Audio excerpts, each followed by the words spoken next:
s'est passé dans ma chambre ici. Héloïse a de la difficulté à croire ce qu'elle a vécu mardi soir dernier. Il faisait chaud, j'étais dans mon lit, en sous-vêtements.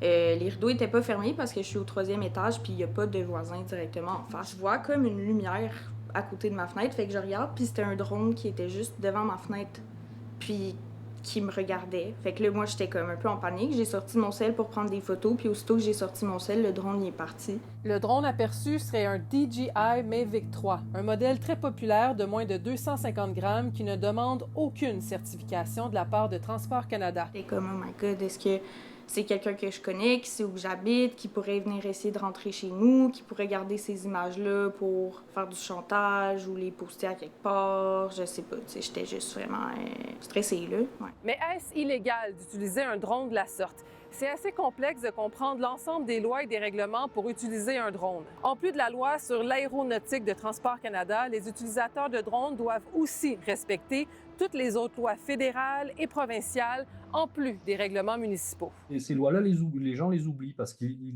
lisent rapidement la loi de Transport Canada qui s'occupe de l'espace aérien et qui en fait sécurise surtout le trafic aérien, mais il s'occupe très peu de ce qui se passe au sol. À partir du moment où il y a une caméra sur son drone, il fait des images et donc il peut utiliser ces images à des fins négatives ou pour nuire à la personne. Non, c'est illégal. Il existe effectivement des recours dans la loi pour sanctionner les utilisateurs irresponsables de drones. Au civil, des accusations de négligence, d'intrusion, de nuisance et d'atteinte à la vie privée peuvent être déposées. Et ça peut aller jusqu'à des accusations criminelles. On parle par exemple de méfaits, d'harcèlement, de voyeurisme et de négligence criminelle. Là, la personne, même s'il se défend en disant « je n'ai pas fait exprès », c'est de sa responsabilité de ne pas être négligent.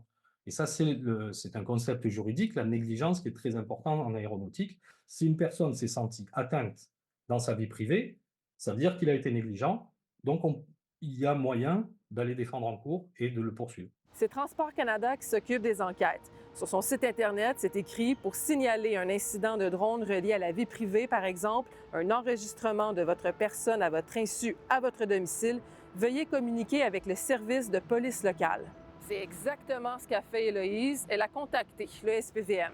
Bien, on m'a dit à ce moment-là que vu que j'avais juste une photo du drone puis que je savais pas que c'est qui la personne qui le fait voler, ils pouvaient rien faire avec ça, dans le fond, là, parce qu'ils peuvent pas commencer une enquête juste avec un drone parce que ça pourrait être n'importe qui. Puis ils m'ont dit, essaie de voir les prochaines fois si tu peux trouver c'est qui, de prendre des photos. Dans l'attente de preuves supplémentaires, Héloïse essaie de vivre normalement dans son appartement, malgré la crainte de se faire espionner à nouveau. À Montréal, Marie-Michelle Lauzon pour Nouveau Info.